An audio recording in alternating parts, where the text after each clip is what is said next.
সারা জীবন ধরে ছাত্রের হৃদয়ে যিনি বিচরণ করেন তিনিই প্রকৃত আদর্শবান শিক্ষক। এই শিক্ষকরা শিক্ষার্থীদের মধ্যে জানার আগ্রহ তৈরি করেন, শিক্ষার্থীকে ভালো মানুষ হিসেবে গড়ে তোলার জন্য প্রয়োজনীয় গুণাবলী তৈরি করতে সাহায্য করেন। এই শিক্ষকরাই যুগ যুগ ধরে বেঁচে থাকেন অসংখ্য ছাত্রের হৃদয়ের মাঝখানে। আজ সর্বজন শ্রদ্ধেয় এমনই এক শিক্ষকের কথা জানানোর চেষ্টা করব। বহুগুণে গুণান্বিত মডেল এই শিক্ষকের নাম আবুল হারিস রিকাবদার। মুক্তিযুদ্ধের পূর্ব পর্যন্ত বাঘা বিবরণ হাই স্কুল শিক্ষকতা করি। অতঃপর যদি ঠিক পূর্বক্ষণে ওই স্কুল থেকে আমি শিবপুর হাই স্কুলে আমি আবার এখানে শিক্ষকতার জীবন শুরু করি। ওখানে প্রায় সুদীর্ঘ 23 বছর আমি এই স্কুলের শিক্ষকতা করে পরবর্তীতে আমি একটি শিক্ষা প্রতিষ্ঠান নিজেই প্রতিষ্ঠা করার উদ্যোগ গ্রহণ করি এবং সেটি হচ্ছে শহীদ আসাদের নামে তার গ্রামে প্রতিষ্ঠিত একটি স্কুল, নাম Shaheed Asad collegiate girls high school, যা পরবর্তীতে কলেজে উন্নীত হয়।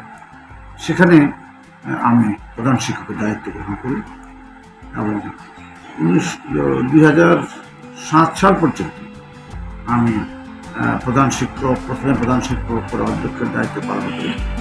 শিক্ষকতার পাশাপাশি তিনি পুরোদস্তুর এক রাজনীতিবিদ। আমি মুখ্যত শিবপুরের রাজনীতিতে নেতৃস্থানীয় ভূমিকা পালন করেছি। শিবপুর উপজেলা সাংস্কৃতিক সংস্থার সেক্রেটারির দায়িত্ব পালন করেছি। একসময় আমরা ইউনিয়ন পর্যন্ত নাটকের কিংবা কালচারাল ফাংশনের প্রতিযোগিতায় শিবপুর হয়েছে। এই সকল পালনের ক্ষেত্রে আমি সেক্রেটারির দায়িত্ব পালন করেছি। সংস্কৃতিসেবী, সমাজ সংস্কারক ও সৃজনশীল এই নক্ষত্রের জন্ম হয়েছিল নরসিংদীর শিবপুরের মাটিতে। আমি শিবপুর উপজেলার ভাঙ্গা গ্রামে এক মুসলিম সম্ভ্রান্ত পরিবারে জন্মগ্রহণ করি। আমার বাবা আব্দুল করিম রিকাবদার, আমার মা মেহেরুন্নেসা বেগম। আমার শৈশবকালেই আমি আমার মাতৃবিয়োগ ঘটে, আমার মাকে হারাই। শৈশব কাটে ধানবা গ্রামে এবং এখানেই আমার বেড়ে ওঠা এবং লেখাপড়া এখান থেকেই আমার শুরু হয়। আমার গ্রামের প্রাথমিক বিদ্যালয়ে আমি লেখাপড়া করেছি। শিবপুর হাই স্কুল আমাদের নিকটবর্তী 6ষ্ঠ শ্রেণীতে ভর্তি করি, সেটি 1959 সালে এবং সেখান থেকে আমি এসএসসি পাস করে ঢাকা জগন্নাথ কলেজে ভর্তি হই। সেখান থেকে আমি আইএসসিতে লেখাপড়া করি এবং ওই একই কলেজ থেকে 68 সালে আমি বিএসসি পরীক্ষা দিয়ে বাড়ি ফিরি। সাবেক এলজিআরডি মন্ত্রী আব্দুল মান্নান ভূঁইয়ার একনিষ্ঠ এই কর্মী বহু গুরুত্বপূর্ণ দায়িত্ব পালন করেছিলেন বিশ্বস্ততার সাথে। স্কাউটিংয়ে আমি নিজে নরসিংদী জেলার স্কাউট কমিশনার হিসেবে দুইবার নির্বাচিত হয়েছি ভোটের মাধ্যমে এবং আমি দুই টার্ম আমি জেলা কমিশনারের দায়িত্ব পালন করেছি। আমি দায়িত্ব পালন করেছি বাংলাদেশ চেয়ারম্যান সমিতির মহাসচিব হিসেবে 2বার নির্বাচিত হয়ে। আমরা যখন এলজিএসপির কাজ শুরু করি, সেই এলজিএসপির কাজের জন্য বরাদ্দের জন্য যে সাইনিং সেরিমনি হয়েছিল, সেই সাইনিং সেরিমনিতে আমাদের রাষ্ট্রপক্ষ এবং বিদেশি অতিথিদের সামনেও আমি হাজির হয়েছি এবং সেখানে আমি বক্তব্য রেখেছি। আমি আমার সাধ্যমতো স্থানীয় সরকারকে শক্তিশালী করার জন্য আমি মহাসচিবের দায়িত্ব পালনের সময় আমি চেষ্টা করেছি ইউনিয়ন পরিষদকে আরও শক্তিশালী করার জন্য। তখন আমি শিক্ষকতা করি, একজন দেশপ্রেমিক রাজনৈতিক কর্মী হিসাবে যুদ্ধে অংশগ্রহণ করতে হবে এবং সেটা ভেবে আমরা শিবপুরে যারা যুবক তাদেরকে আমরা ট্রেনিং দেওয়ার ব্যবস্থা করেছিলাম এবং 25শে মার্চ রাত্রে ঢাকাতে যে আক্রমণ হয়েছিল, সে আক্রমণে তখন তাদের হাত থেকে আমরা অস্ত্র সংগ্রহ করেছি। স্থানীয়ভাবে অস্ত্র সংগ্রহ করে আমরা শিবপুর উপজেলা সহ শিবপুর, মোহাম্মদপুর, রায়পুরা এই সমস্ত এলাকায় আমাদের যোদ্ধারা বিভিন্ন যুদ্ধে অংশগ্রহণ করেছে। সৎভাবে জীবনযাপনের পাশাপাশি মানুষের কল্যাণে কিছু করতে পেরেই আনন্দ পান তিনি।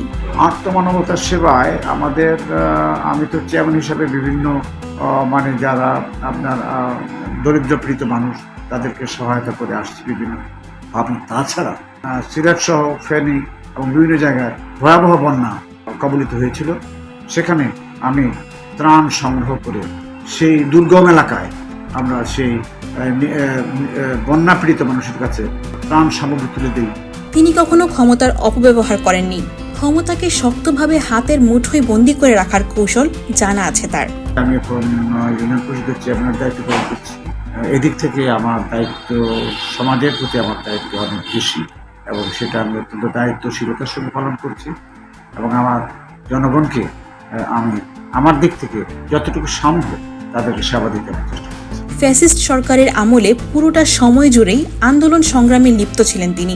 স্বৈরাচারের বিরুদ্ধে বিগত 17 বছর যাবতই আন্দোলন করে আসছে এই শেখ হাসিনার স্বৈরাচারের বিরুদ্ধে, এবং তার প্রতিটি আন্দোলনে আমরা অংশগ্রহণ করেছি এবং সবগুলি সভা সমাবেশ যখন যে কর্মসূচি আসতো, স্বৈরাচারের বিরুদ্ধে যে আন্দোলনের কর্মসূচি আসতো, আমরা সকল কর্মসূচিতে আমরা অংশগ্রহণ করি। তাকে দমাতে বিস্ফোরক আইনেও মামলা করেছে তখনকার পুলিশ।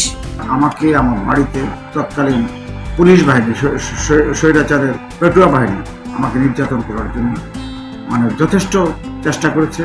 আমার বাসায় পুলিশের হামলা হয়, আমার বাড়ি তছনছ করা হয়েছে একাধিকবার, এবং আমি যে প্রতিষ্ঠানে থেকে প্রতিষ্ঠানেও তারা বারবার চোখ রেখেছে। তৎকালীন পুলিশ 9 মাসের যুদ্ধে বাংলাদেশ স্বাধীন করার পরেও একটা পরাধীনতার নির্যাতনের মধ্যে ভোগ করতে হয়েছে। আমি শিক্ষকতা করছি, আমি বর্তমানে ইউনিয়ন পরিষদের চেয়ারম্যান, দীর্ঘ প্রায় 36 বছর যাবত চেয়ারম্যান হিসাবে এখন আমি চেয়ারম্যান দায়িত্ব পালন করছি। আমি একটি বিদ্যালয়ে প্রথম থেকে শেষ পর্যন্ত সারাদিন আমি এখানে এটা করি, এতে সেবা দিই। তারপরেও অনেকগুলো মামলায় আমাকে জড়ানো হয়েছে। অত্যন্ত আশ্চর্যের বিষয় যে একটি বিস্ফোরক মামলায় 1 নম্বর আসামি হিসেবে আমাকে অভিযুক্ত করা হয়েছে। আমি অল্পের জন্য বেঁচে গেছি এবং আমি একটা দুঃসহ জীবনযাপন করেছি। সবকিছু ছাপিয়ে তিনি একজন সফল পিতা। 4 সন্তানই তার বিসিএস ক্যাডার। বড় মেয়ে নিগার লাইলা নীলা শিবপুর সরকারি শহীদ আসাদ কলেজের সহযোগী অধ্যাপক। বড় ছেলে হাসান মোহাম্মদ তারেক রিকাবদার নিপুণ, নিরীক্ষা, গোয়েন্দা ও তদন্ত অধিদপ্তর, ঢাকার অতিরিক্ত মহাপরিচালক। ছোট ছেলে Hasan Mohammad Nasir Rikabdar, police super, detective branch, ঢাকায় কর্মরত। ও ছোট মেয়ে নুসরাত লাইলা নীরা সিলেট জালালাবাদ ক্যান্টনমেন্টে নির্বাহী ম্যাজিস্ট্রেট হিসেবে কর্মরত আছেন।